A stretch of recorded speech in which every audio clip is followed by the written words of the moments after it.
Hello, welcome back to my channel. My name is Ashley, but please feel free to call me Ash. You can also call me Ashley, whatever works, that's totally fine, whichever one you prefer. So in my last video, I talked about my multiple sclerosis diagnosis, and I mentioned that I would do another video about Tecfidera. And so in this video, I will briefly touch on that and then talk about how I've moved forward since then and what I do now.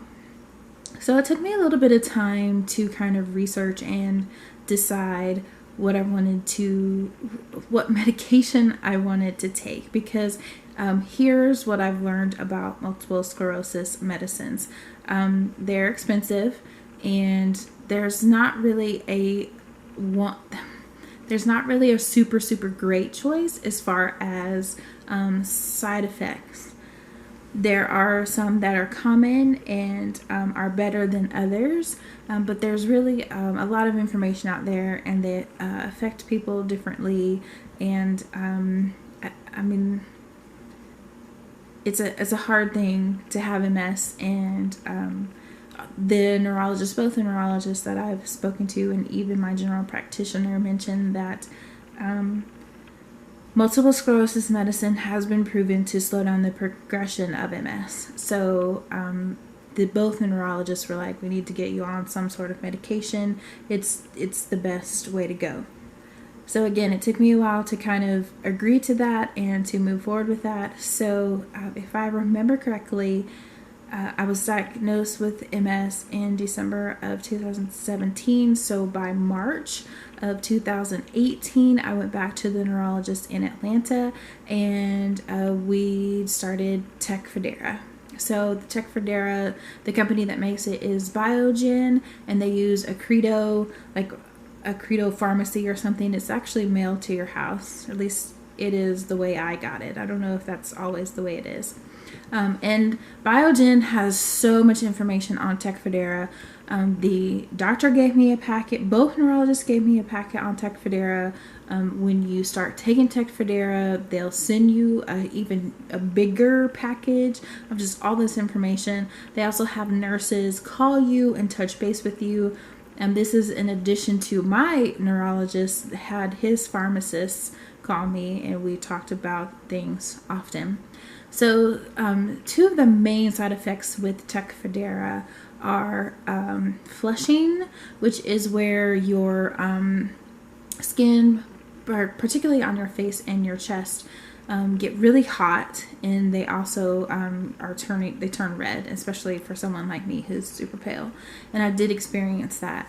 And then also there's stomach issues. So both of those things I did suffer from. The flushing, it wasn't anything too serious, and I mean it doesn't last very long. And I took Tecfidera, I think, about 6 months, and then I was off and on a little bit after that. So by the end of the 6 months, the flushing got better, but then when I stopped taking it and started it again, you experience more of the flushing again, but it was almost completely gone. I noticed in the morning when I take it, or at night when I take, there would just be flushing for like a minute, and then it would go away. It wasn't anything serious.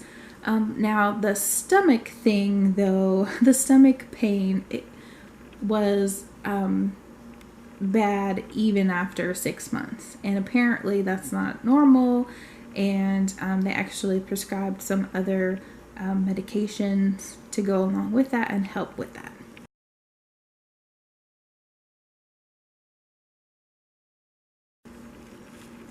Alright, so I want to talk about the medications a little bit more. So straight out of the gate with the diagnosis in December of 2017, the neurologist described Amantadine, 100 milligrams. This, I think, is actually a flu medication, but this helped with the fatigue that I was experiencing. So the funny thing about this is that on the bottle it says may cause drowsiness and dizziness, careful using vehicle, vessels, machines. It's so funny because that is not the case. I would take this at the beginning before things got kind of bad for me, fatigue wise, and it did help. So that was pretty interesting. For pain as well, I was starting to have leg pain. I think stress and maybe I was just in a really long relapse period. He prescribed Gapapentin, 300 milligrams. Gapapentin didn't do anything for me. It just made me loopy. It didn't really help with sleep or anything. Like, it didn't help sleep or pain at all.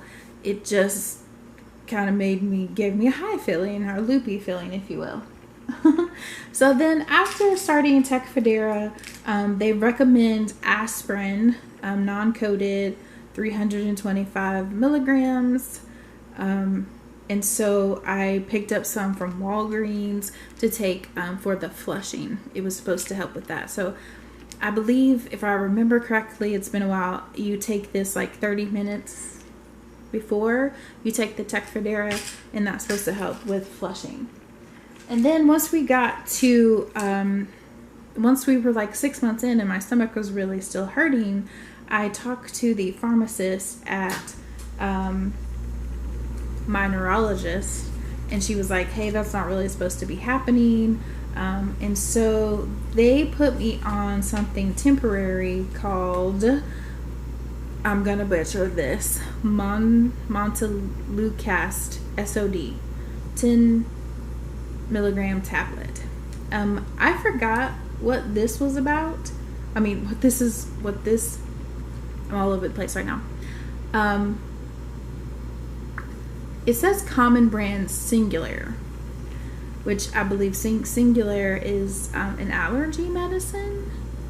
So I just remember her telling me this is for something else, but it tends to work with Tecfidera. And at this point, I tried it, and there were very specific instructions with this. I don't remember what they were. Sorry, it's been a while. And I tried it, and I still was just having a lot of stomach pains. So I decided to not take Tecfidera, but I decided to not take it a couple times and then would start back again. Eventually, I don't know exactly when I decided that I wasn't going to do that anymore, but at that time, I did go back to the neurologist and wanted to talk about a different medication. And I cannot remember for the life of me what they talked to me about. But first off, I saw the nurse practitioner instead of the neurologist, and it was the first time I saw her. And then the normal pharmacist that I was talking to, she actually wasn't there. And so there was another pharmacist who came into the room after the nurse practitioner left, and he was explaining this other medicine that they wanted me to try. When he was explaining this other medicine to me, the side effects were just really scary for me. Well, first of all, when you start taking this medicine, you have to have a nurse come to your house for, I think, 6 hours and stay to make sure you're okay. I think it was a heart thing, to make sure that your heart is okay and that you don't have a reaction to it. And then it was like, you can't really stop the medication, because if you do, then you would have to do that process over again, where a nurse comes to your house and spends 6 hours with you. So I was like, what? And then there was an eye side effect with this medicine. Just eye problems and eye loss. And since I have optic neuritis in this eye and still do, eye things were just not like, I'm like, no, I don't, this is not okay with me. And I was really emotional, and I started crying on this poor pharmacist in the room, and he didn't know what to do with me. And he was probably younger than me, and he was just like, what is happening? I'm just talking to you about a medication. Well, he was like, let me go get the nurse practitioner. And I was in there for about 10 minutes by myself crying, and she never came back. And he came back in the room, was like, hey, she's with another patient. I'm just going to go ahead and walk you out. I mean, he was nice about it. But I was really put off by the fact that she didn't come back in the room. And what's interesting is that when I went up to check out, since she didn't come back in the room, I didn't have any, like she was supposed to.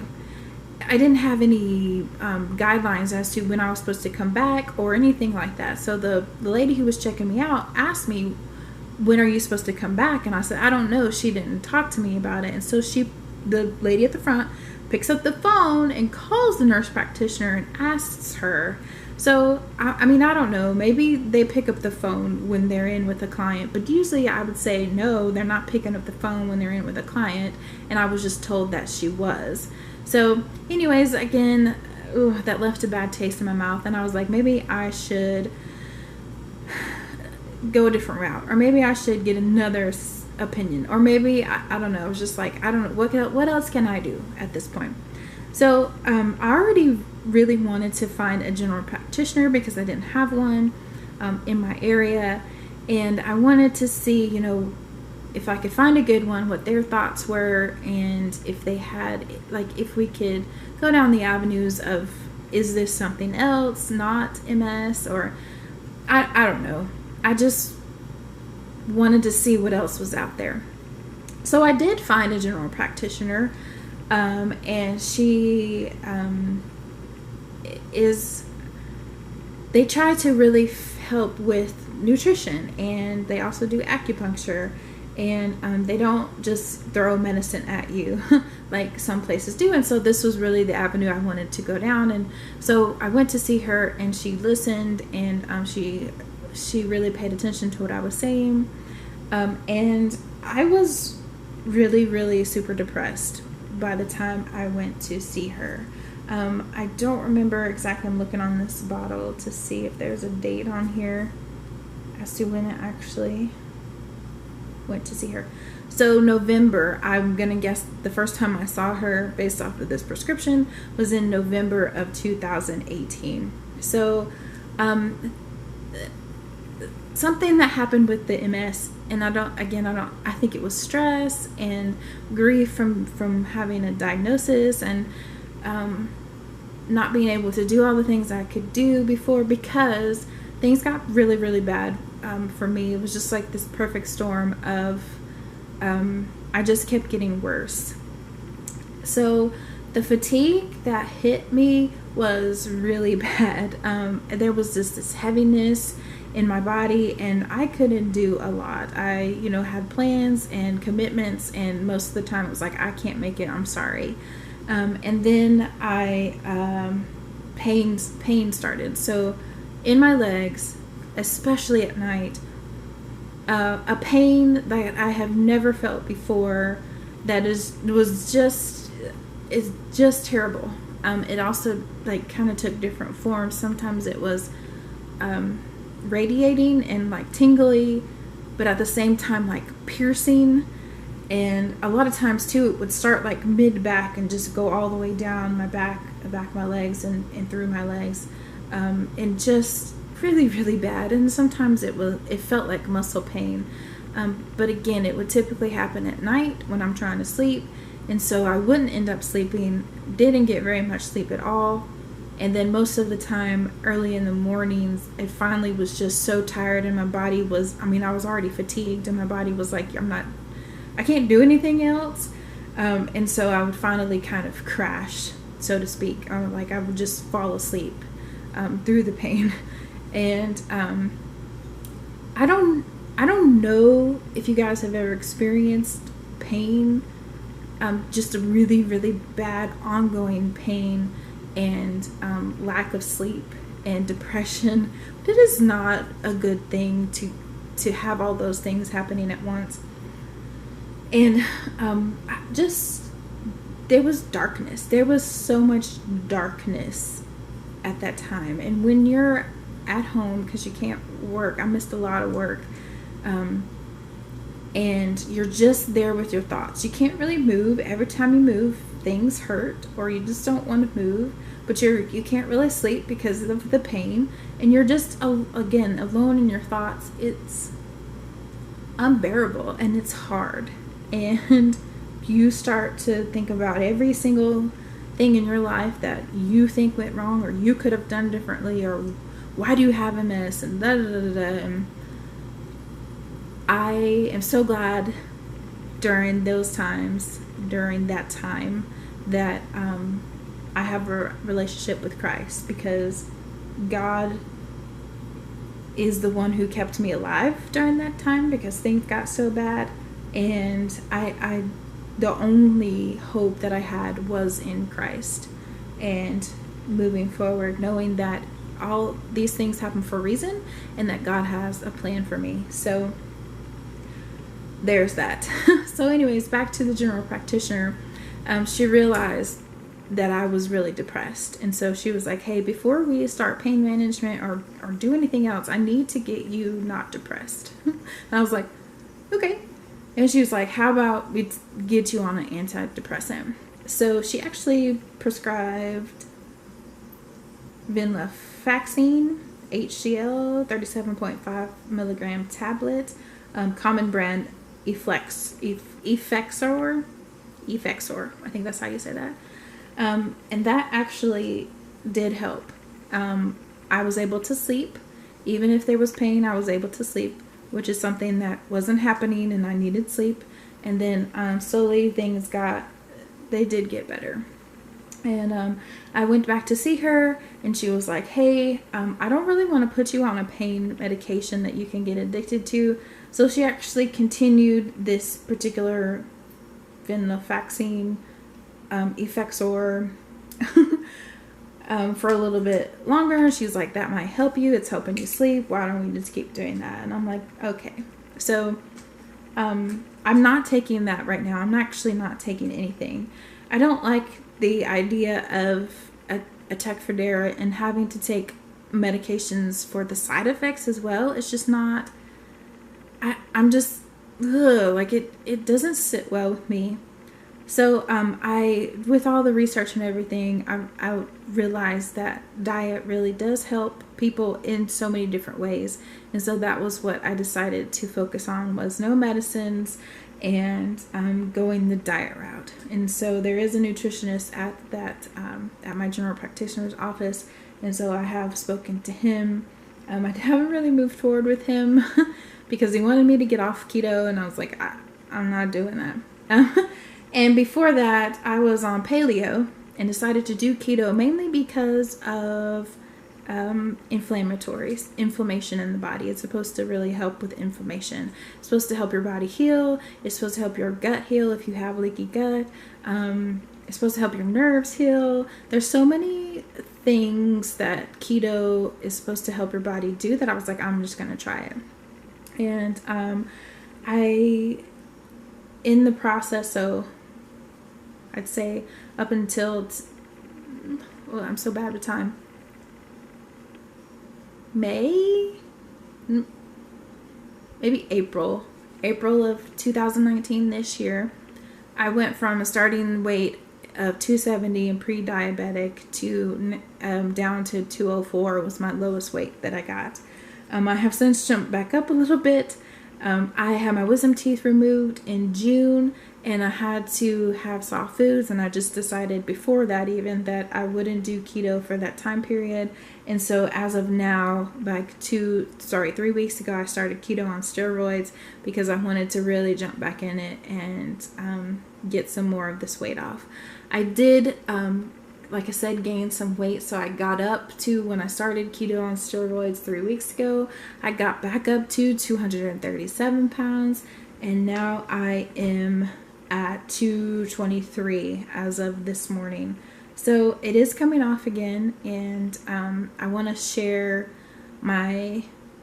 continue to share my journey with you as far as MS. And I guess I'm in a stage where I'm not relapsing right now, or I'm gonna credit keto to helping with my body, but I am doing a lot better. I do not have the pain anymore, not even a little bit, and I am not as fatigued all the time, so I'm getting some life back. Also, I told my mom before, like, I spent so much time in that dark stage that once it kind of let up, I was like, I don't know, like, I can sleep and I can get my homework done. I'm taking online classes for a bachelor's in business administration degree, and I'm almost done. And it's just like, wow, I can focus on schoolwork. So I'm in a good place right now, and I'm glad to be able to share that with you all. And I want to mostly focus on diet and health overall. So I'll be doing lots of keto videos, lots of diet videos, lots of what I eat in a day type of stuff.